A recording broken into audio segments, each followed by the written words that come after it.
Assalamualaikum warahmatullahi wabarakatuh. Apa kabar kalian semua? Semoga kalian baik-baik saja dan tetap diberikan kesehatan oleh Allah Subhanahu wa Ta'ala. Bantu channel kami yuk dengan cara subscribe dan tekan tombol lonceng kalian. Terima kasih, semoga kisah ini bermanfaat. Hati-hati, apabila banyak cicak di rumah itu, artinya pertanda Allah tunjukkan hal ini kepada manusia sebelum menyesal. Apabila banyak cicak di rumah, sebaiknya kamu berhati-hati karena ada pertanda berikut ini. Cicak merupakan salah satu hewan yang sering dijumpai dalam kehidupan sehari-hari. Biasanya ia akan menempel di dinding-dinding rumah atau di balik langit-langit rumah tempatnya bersembunyi. Bahkan ada anggapan jika kejatuhan cicak akan dianggap sial, apalagi cicak juga dikenal merupakan hewan yang kotor dan pembawa penyakit. Sehingga ada sebuah hadis yang menganjurkan untuk membunuh cicak. Barang siapa yang membunuh cicak akan mendapatkan pahala kebaikan. Tak hanya itu saja, perlu berhati-hati jika banyak cicak di rumah juga menandakan adanya jin. Benarkah demikian? Berikut ulasan selengkapnya. Soal hadis yang intinya menyebutkan bahwa membunuh cicak atau tokek mendapat pahala, baik sekali pukulan 2 kali sampai 4 kali, karena memang jika seperti itu terlihat kejam menurut saya. Bagaimana Ustadz? Tanya seorang jemaah pada Ustadz Adi Hidayat. Sebelum masuk ke cicak, harus dipahami dulu hikmah Allah ketika menciptakan suatu makhluk apapun, setidaknya terdiri dari 3 hal, ucap Ustadz Adi Hidayat. 1. Ada ujian kemaslahatan. Makhluk itu diciptakan supaya kita mengambil kemaslahatannya saja. Seperti saat Allah menciptakan lebah misalnya, ketika diciptakan buat supaya kita mengambil madunya. Kita tidak pernah mempermasalahkan lebahnya. Diambil manfaatnya dari madu dan sengatannya untuk obat dan sebagainya. Jadi ketika hewan ini diciptakan oleh Allah, memang penciptaannya adalah ujian maslahat untuk manusia, supaya kita mendapat maslahat dari situ. Setiap kalian ambil niat karena Allah, ada pahala di situ, dan lebah menunaikan tugasnya sesuai dengan izin Allah Subhanahu wa Ta'ala dan perintahnya. Kedua, ada sebagian yang diciptakan oleh Allah Subhanahu wa Ta'ala sebagai ujian yang menghadirkan mudarat di sini. Hal ini bertujuan supaya kita mengetahui ada keburukan yang harus dihindari. Misal nyamuk diciptakan oleh Allah. Ketika diciptakan, mohon maaf untuk menunjukkan bahwa ada lingkungan yang kotor di situ, yang tidak bagus, ada penyakit yang harus dihindari. Makanya ketika dia ditunjukkan oleh Allah, dia muncul fitrahnya memang mesti dieksekusi atau dibunuh. Kenapa mesti dibunuh? Karena di lingkungan itu ada yang kotor, dan dia pun membawa kotoran yang mungkin bisa berpindah satu dengan yang lainnya. Jadi pelayanan kehidupannya, tasbihnya kepada Allah, memang hikmatnya untuk menunjukkan tanda-tanda yang kotor pada diri saya. Jadi pelayanan kehidupannya, tasbihnya kepada Allah, memang hikmatnya untuk menunjukkan tanda-tanda yang kotor pada diri nyamuk. Ada sesuatu yang buruk di lingkungan Anda. Jadi nyamuk ketika datang membawa sesuatu yang baik di kehidupan kita cuma dilihat dari persepsi yang kotor. Kita bunuh nyamuk di situ menghilangkan kotoran yang ada di dalamnya. Tapi diciptakan oleh Allah menandakan ada sesuatu yang harus kita hindari untuk kebaikan kita. Makanya ketika Allah menciptakan nyamuk ataupun lalat, Masya Allah, turun ayat di situ, yakni Quran Surat Al-Baqarah ayat 26. Yang artinya, Allah sering membuat perumpamaan untuk menjelaskan kebenaran dan hakikat yang luhur, dengan bermacam makhluk hidup, baik kecil maupun besar. Orang-orang kafir mencibir ketika Allah mengambil perumpamaan berupa makhluk kecil yang dipandang remeh seperti lalat dan laba-laba. Allah itu nggak pernah punya sepasang makhluk, kalaupun harus membuat perumpamaan dengan menciptakan nyamuk karena dibalik itu pasti ada kemaslahatan untuk kita. Jelas Ustadz Adi Hidayat. Persoalannya bukan bunuh atau tidak bunuh, itu adalah ujian bagi kita yang menampilkan mudarat di situ yang harus kemudian kita hilangkan. Kalau Allah nggak tampakkan, maka bahaya bagi kehidupan kita termasuk cicak. Cicak masuk pada ujian mudarat di samping ujian keimanan.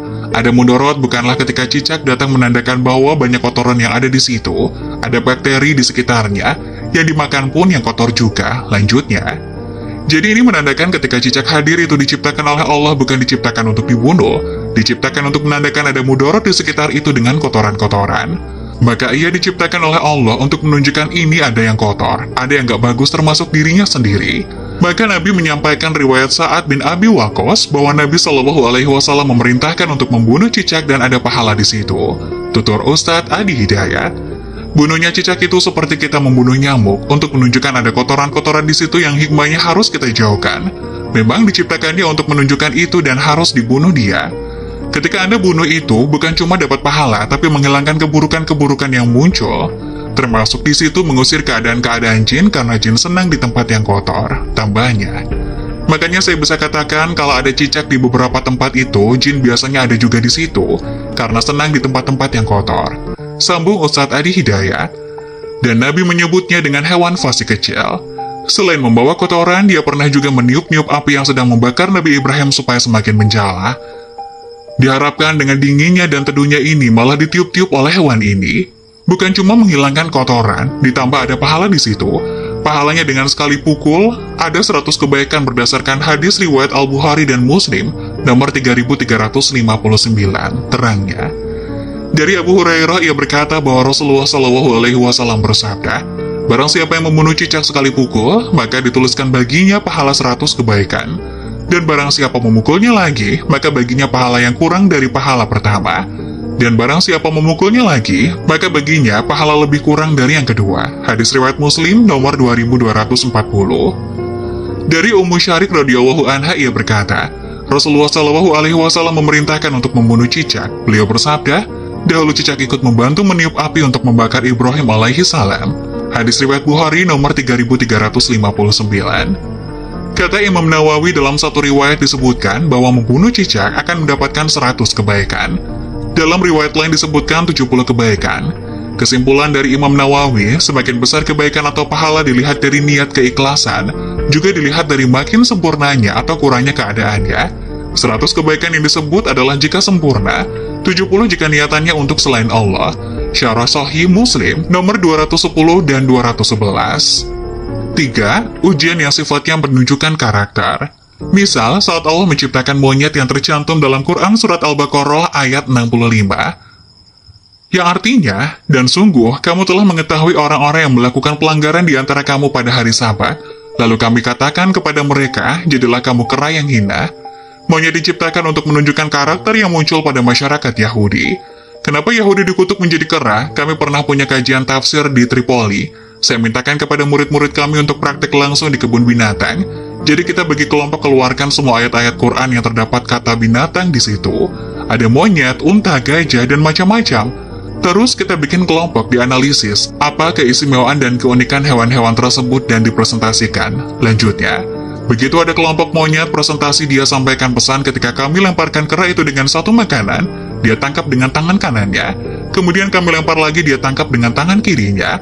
Lempar lagi, tangkap dengan kakinya. Lempar lagi, tangkap dengan kaki satunya lagi. Begitu ada kawanan lainnya masuk, dia akan usir, nggak boleh. Kalau dia sudah nggak suka dengan makanan dia akan datang ke tempat yang lain, dia akan obrak-abrik tempat itu. Jelas Ustadz Adi Hidayat. Sama kan, menunjukkan karakter. Makanya ketika dikeluarkan dari Al-Quran itu nggak mungkin. Nggak ada yang kosong dari faedah, pasti ada kebaikan-kebaikan yang akan didapatkan. Papar Ustadz Adi Hidayat. Semoga penjelasan tadi dapat memberikan hikmah dan manfaat untuk penonton semuanya. Jangan lupa like, subscribe channel ini agar tidak ketinggalan video-video bermanfaat selanjutnya. Sekian dari kami, terima kasih. Wassalamualaikum warahmatullahi wabarakatuh.